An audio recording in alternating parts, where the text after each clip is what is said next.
Located approximately 90 kilometers from the Kuala Lumpur, Sekinchan is becoming an increasingly popular destination with its unique tourism products and charm. From the breathtaking beauty of vast paddy fields to downstream industries, this provides abundant opportunities for the local community.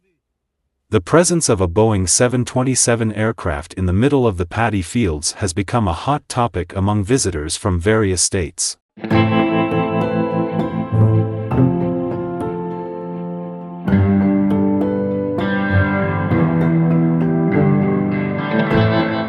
The Sekinchan Terminal, which houses a more than 40-year-old aircraft placed in the middle of a paddy field at Parit 5, Sekinchan.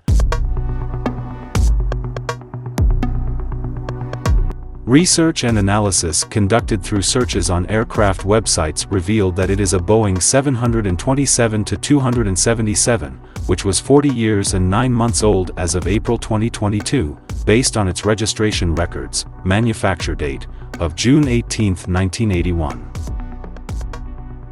According to the data, the aircraft began its service with Ansett Airlines of Australia on June 25, 1981, and later operated for several global airlines, including Neptune Air and POS Malaysia.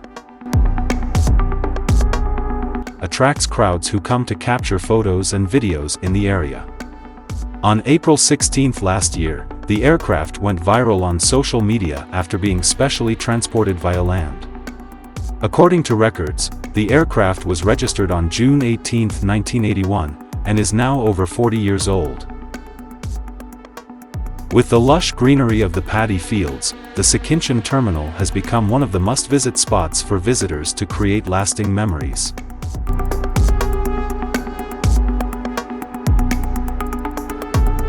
After a long journey of over 400 kilometers from Senai Airport, the aircraft finally arrived at its destination in Band 3, Parit 5, Sekinchan.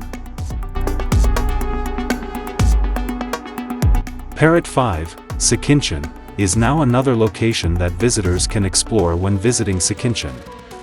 According to local residents, there is a possibility that this old aircraft will be transformed into a cafe in the middle of the paddy fields in the future.